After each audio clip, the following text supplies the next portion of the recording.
Good morning.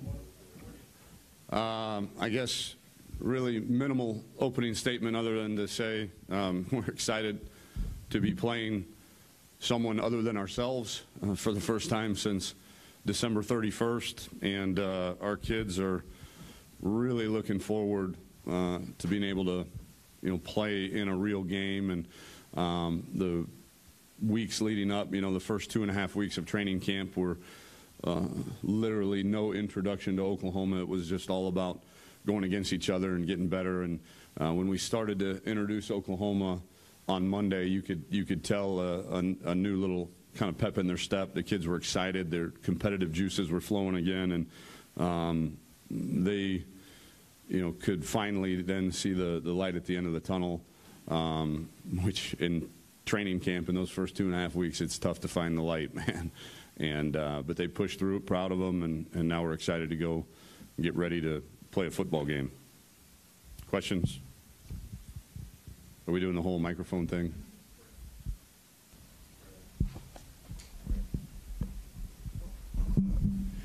Tom, first year you began with unknown expectations. Second year, it's great expectations. How does this affect you other than the grill you put on during the season? Who are you now, and where are you? We're the same. We're the same disrespected little old American Conference team with a giant chip on our shoulder that the media and everybody might have put us in the top 25, but that's based off of what last year's team did, not what this year's team has done, because we haven't done anything. And since January, when we got back from Christmas break, we have reminded our guys that, from everything from the question mark on their T-shirts to, not referring to last year's team in using we or us. It's always in the past. And so it'll be interesting to see, because I know I have not sensed an ounce of entitlement or braggadociousness or any kind of arrogance from this team, because they've had it beat into them since January that they haven't done anything yet. And, there's no reason for Oklahoma to respect them because anything that Oklahoma has seen of this program has to do with last year. So we got to go out and we got to earn people's respect. Coach, you needed some players to step up to fill holes on your defense. Did they do what you wanted to do, and have you found those players? Yeah, excited. Matt Adams has had a great preseason at middle linebacker. Probably never going to replace, Elandon Roberts from the, kind of face and voice of the team. But Matt's done a great job from a production standpoint. And then in the back end, again, very talented, maybe even a little bit more athletic than the great seniors that left, and Adrian McDonald and Trayvon Stewart and Lee Hightower and William Jackson. But those guys in Khalil Williams, Garrett Davis, Jeremy Winchester, Brandon Wilson, and Howard Wilson have all,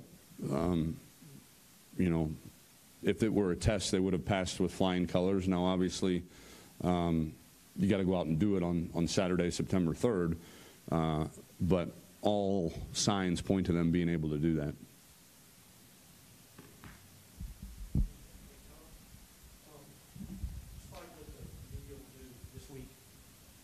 Nationally and locally about the game, is it much of a challenge for you to make sure your guys understand this game is just one game, doesn't define your season one way or the other, because all your goals are intact? How do you view all that stuff? Yeah, it's a challenge, but it was a challenge that we knew was coming in January, and we've prepared our team for this. And as I've said many times, if we beat Oklahoma, Mike Oresco, our conference commissioner, is not going to jog out to the 50-yard line and hand us the American Conference trophy. We've got to wake up the next day, play Lamar that week, and then 11 days from the Oklahoma game, we got a conference game at Nippert Stadium Thursday night, short week, and against a team that I believe the stat is, I think they're 10-1 in their last 11 Thursday night games, with just last year having dismantled the University of Miami on Thursday night. So it'll be good. I'm not going to discount the fact that, you know, anytime you win a football game, it's really a good thing. Anytime you beat a really good team, it's even better. But again, win, lose, or draw, this game has no bearing on our goals, which are to win the American Conference, because it's not a conference game. Tom, can you assess Oklahoma? Obviously, they have talent, but can you just give us an idea of the concerns there? Oh, man. How much time you got? They're the third-ranked team in the country for a reason. They obviously lost in the semifinals last year and went into that with just one loss in their rivalry game, and unbelievable offensive firepower. Everybody wants to talk about Baker Mayfield, and rightfully so. He's a tremendous player, can extend plays with his feet and his brain. But you look in the backfield with Samaje Perine, I believe is how you pronounce it, and Joe Mixon. If there's a better 1-2 punch in the country, you'll have to prove it to me. I mean, those two guys are the real deal. And then you look at wide receiver, and they got, you know, Jeffrey Mead, 6'5". Mark Andrews I remember recruiting Mark Andrews. I thought he was the best tight end in the country coming out of high school in Phoenix. And so, you know, he's 6'5", 6'6", unbelievable athleticism. And so, you know, and then you look at the other side of the ball, and although they lost, you know, some of their more productive players in the striker kid was an unbelievable producer for him at outside linebacker, the corner Sanchez. But again, this is Bob Stoops. This is Oklahoma. They have recruited at a very elite level, top 5, top 10 classes every year, and you know, they're one of, if not the best coaching staffs in the country, especially when it comes to defensive football. And so, much like playing Florida State, they're going to be better from an athletic standpoint, top to bottom, than we are. So it's going to take our A game and then some, you know, with some purpose-driven players to be able to compete. And then to follow up on that, these are you mentioned Florida State. We aren't talking about last year's team, but these are the type of games you guys want to be in as a head coach and your players on a regular basis. It is. I mean, you want to play something on the line, right? I like winning. Right. So I don't know. I don't know how that model really works anymore, because at the end of the day, you know, until the first year of the playoff, until Baylor lost a late season game, they were in the playoffs because they were undefeated. And, you know, I think winning trumps anything. Is it good to go test your skills against some of the best in the country? Absolutely.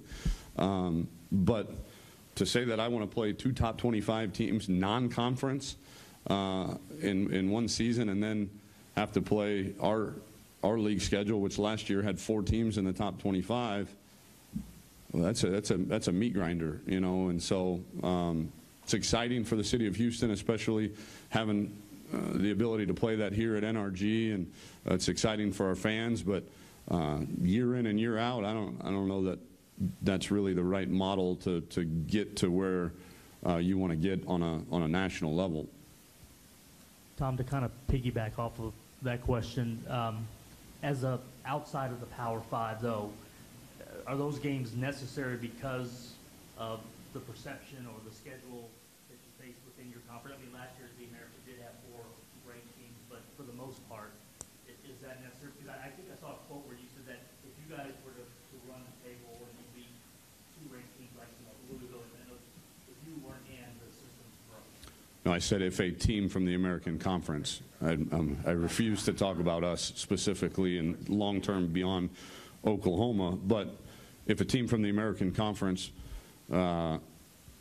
beats the number 3 team in the country, and then late in the year beats another top 25 team in the country and goes undefeated in the American Conference, and they don't get in, yeah, the system's broke. We need to blow it up and start over, because I don't understand how that could happen. I mean, last year, losing to the University of Connecticut might have been the best thing to happen to last year's team, because I think it fueled the fire for the late season run there with the Navy game, the Temple game, and Florida State. But it would have been very interesting conversation had that last year's team beaten the University of Connecticut and finished undefeated with going 4-0 against top 25 teams, which the only other school in the country to do that was Stanford. Now again, I'm not into revisionist history either. History is what it is, but yeah, I can't imagine a team, whether it's us or Boise State or Temple or anybody, that you play a top 5 team and beat them, and play a top 15 or 20 team and beat them, and then go through your conference, which will probably have 1 or 2 top 25 teams, and that doesn't get you in the playoffs, and we got to go back to the drawing board. Tom, I think you touched on this a little bit, but what does it mean to have a chance to showcase your program against a program that has the tradition, the national profile recognition of an OU? I think that's more for the fans and the alumni than it is for us. Tradition and all that stuff. We're dealing with 18 to 22-year-old kids. You use Baylor as an example. They don't remember when Baylor couldn't win a conference game. They remember Baylor with Robert Griffin and Josh Gordon. That's their memory of Baylor, and the same is true with Oklahoma. So for us internally in the program, that doesn't really carry any weight as far as motivation. Last I checked, we had 174 NFL draft picks. There's some pretty good. We got a couple Southwest Conference championships. There's some pretty good history and tradition here at the University of Houston as well. And I know it's not something you can control, but with the chatter outside about possible Big 12 membership, do you maybe somewhere deep down inside look at this as somewhat of an audition for your program? No, because I've been told by the people in charge that it isn't, and I believe them. I trust them. This is that decision. I'm going to say something really smart-ass right now, but I'm not going to. For the another conference to base that decision based on one game's win or lose would be extremely short-sighted, much like a coach deciding not to take a job because of one game, win or lose. For that program too, I think you've got to be that decision has to be a very long-term, far-sighted vision, not anything short-sighted. Tom, at Ohio State, you obviously had a huge game with the national championship. Here, you had Temple last year in the AAC championship, Florida State in the Peach Bowl. You've been a part as a coach and OC of huge games. I know this is just one game and it's the start of a new season, but does this feel of that magnitude because of what it represents, number 3 team in the country, everything you built last year, that if you win this game, this does place this program at a whole nother level? How do you rate it? It's funny, I haven't been asked that, but as you were asking, I was thinking, and it doesn't. And maybe that's because there's not a ring, there's not a trophy, there's nothing on the line. This is an exhibition game for all intents and purposes.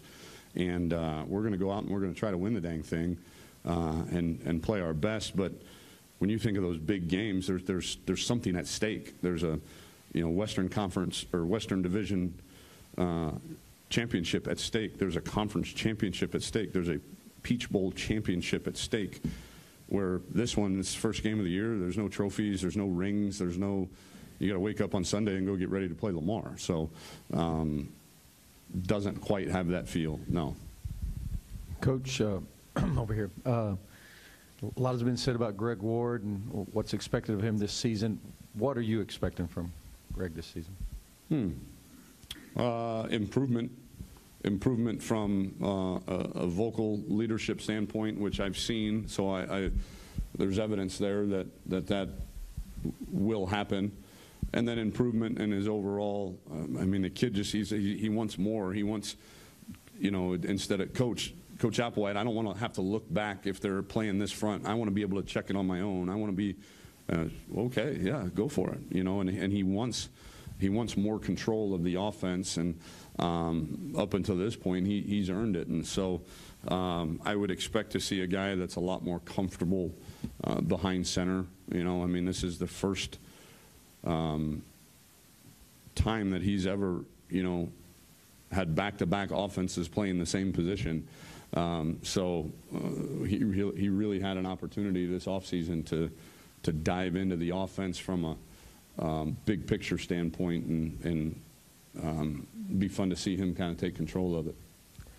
Tom, last season the contributions from the defensive line didn't necessarily show up in the box score, but it allowed linebackers in the secondary to do some things. Do you need them maybe to show up in the box score a little bit more this year, given their experience and talent? No, I think, you know, again, the nature of our defense is to eat up, you know, the essence of a 3-4 is what you're trying to do is you're trying to use 5 offensive linemen to block 3 defensive linemen. And when you're doing that, now it frees up the linebackers and secondary guys to go make plays. That being said, we are much more explosive, much more disruptive at that position now than we ever have been. So do we need it? No. But would I expect it to show up a little bit more in the box score? Yeah. Tom, I think we talked last week, you weren't quite ready to name your starting offensive line when we talked after practice. Have you settled on that group?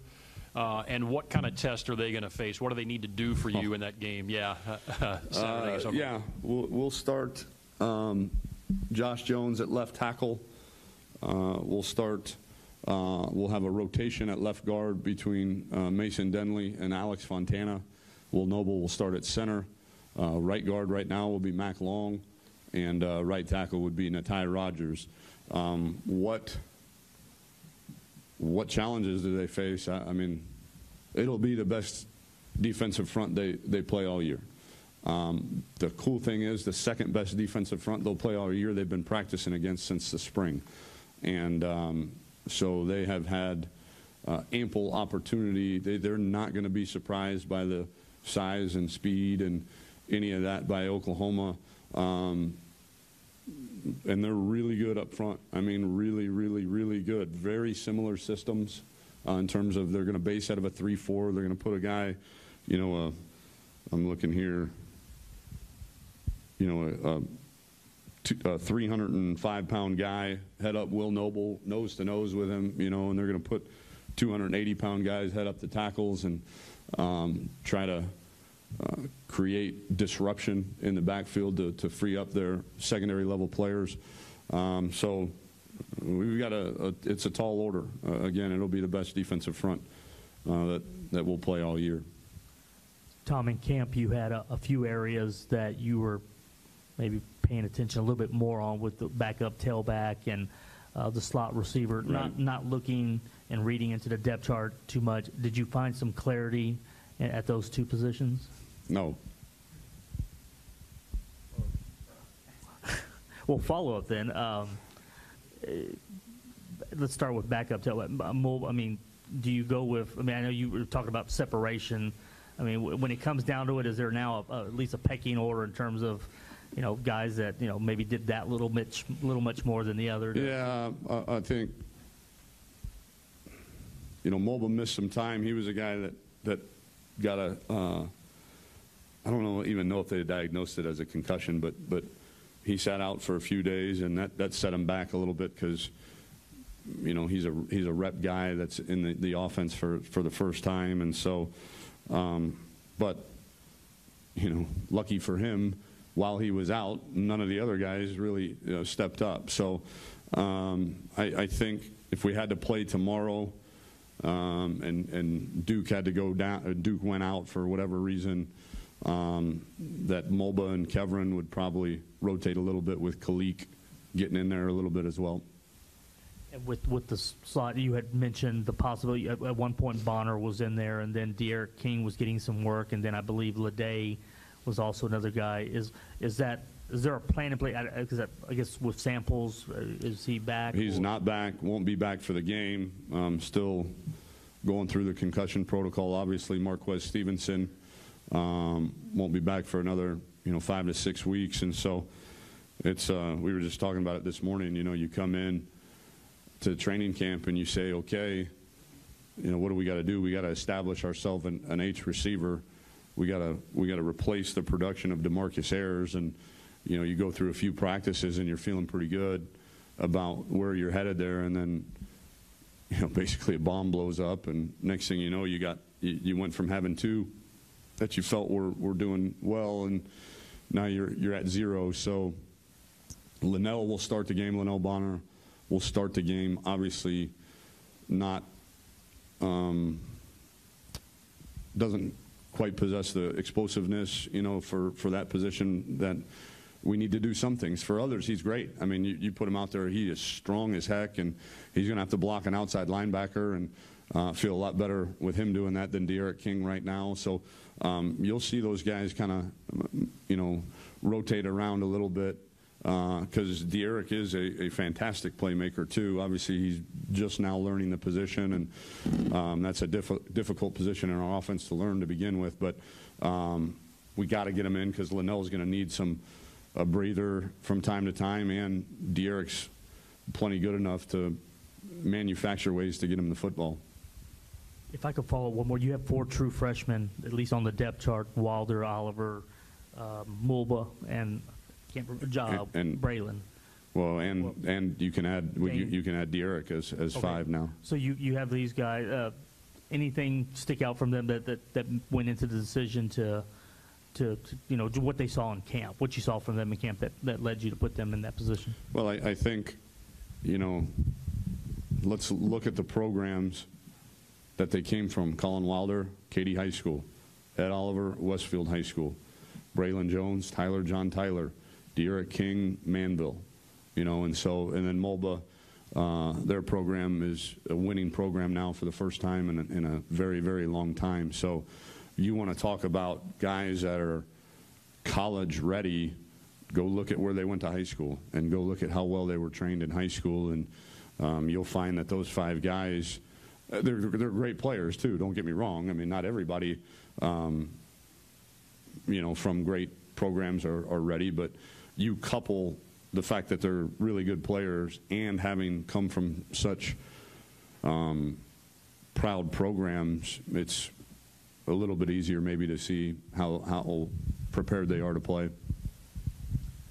Tom, last year you take over the program, so there was the rebranding, building it up. I mean, initially you're going to challenge students in a good way to come out and support the program. There was so much going on top of trying to build a winning program and change the culture. Is it, I don't want to say easier, but I mean, is the workload more manageable this year, or because the bar was raised, it never stops for you? I think the second part is true. Yeah, because we've raised the bar so high, and our internal expectations of the culture around here, not just with the football program, but the whole athletic department, the student body, the campus, the city of Houston, that, what's the saying? We've created a monster, and you got to feed the monster. And that's okay. We continue to do that. I mean, who would have ever thought, a couple years ago that you'd have over 2,000 students waiting in line since dawn to get a ticket to a football game at the University of Houston, and so that's really, really cool, we as a program, our players and our coaches, I tell our guys all the time, we don't give very many pats on the back in this program. Our players especially, they get 5 pats on the back after their 4 bowl wins, and then when they graduate, and that's about it. Other than that, we're gonna keep pushing them. But there was a split second there yesterday when I saw, or I guess it was Saturday, when I saw the kids out there lining up, basically tailgating, close to 2,000 of them. That I was like, man.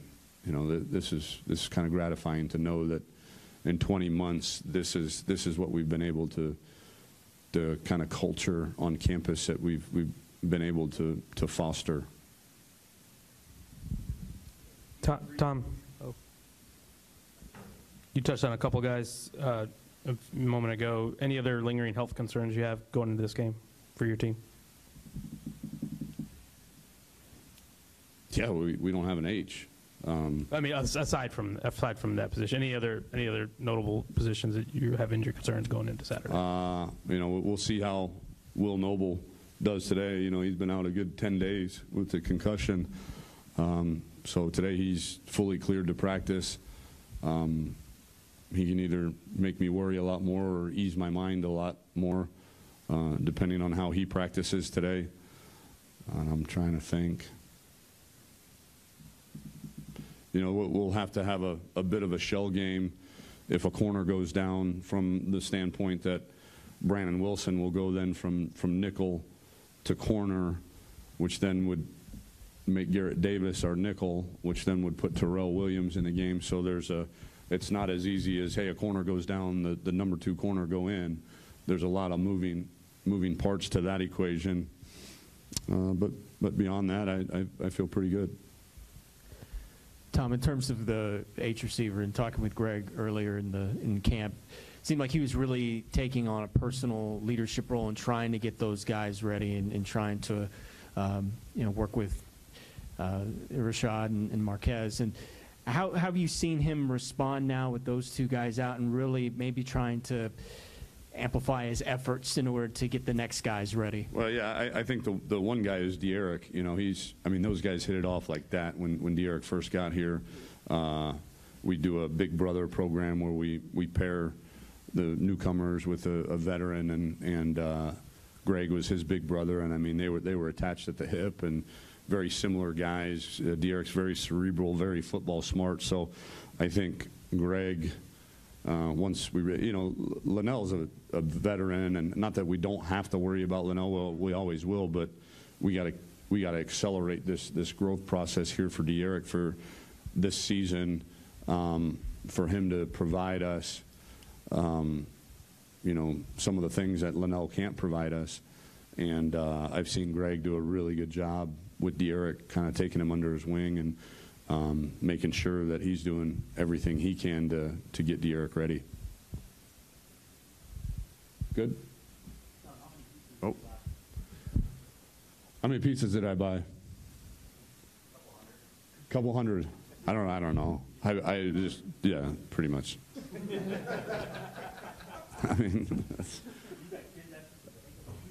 That's a heck of a pizza party. It's a heck of a bill, too.